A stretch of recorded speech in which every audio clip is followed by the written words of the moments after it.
Maintenant, on se trouve dans la première semaine, cette première partie, semaine missionnaire. Alors qu'est-ce que c'est? Est-ce que tu peux nous en dire un peu plus? Alors, je regarde un petit peu là ce qu'on vivait avec les différentes interventions.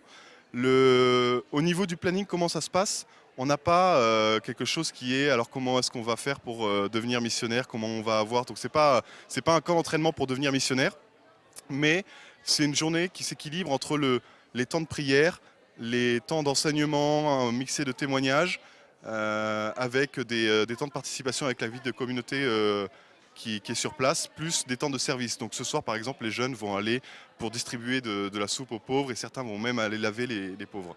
Donc voilà, donc ça c'est un peu le programme qu'on a.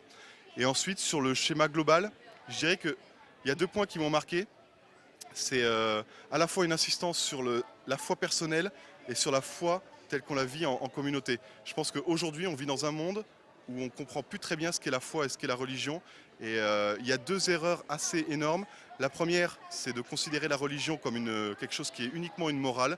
Et ça, le monde vraiment pressent ça de manière très forte. Et les jeunes vivent dans le monde. Donc du coup, c'est quelque chose qui les a marqués. D'autant plus que bon, ils ont grandi avec leurs parents, ils ont automatiquement vu dans l'éducation quelque chose qui était de l'ordre de ce qui est permis, ce qui n'est pas permis. Du coup, il peut y avoir un mix, quelque chose, un amalgame qui est fait entre la morale et la religion.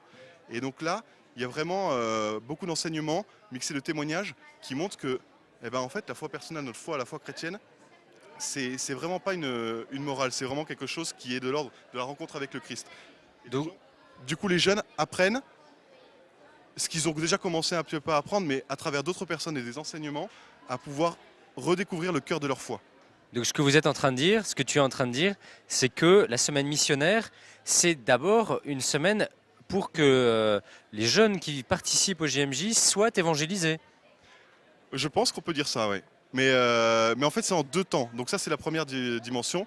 Et la deuxième dimension, c'est le message aux autres. Donc je disais que la société prenait souvent la religion comme étant une morale, ce qui est le premier écueil. Et le deuxième écueil qu'on a, c'est qu'on vit dans une société où on dit la foi, c'est quelque chose qui est personnel. Et donc du coup, on vit notre foi, mais bon, dans notre chambre. Et après, quand on est autour, il ne faut pas que ça transparaisse. Pourquoi? Parce que les autres partagent pas forcément la même foi et on n'a pas à imposer.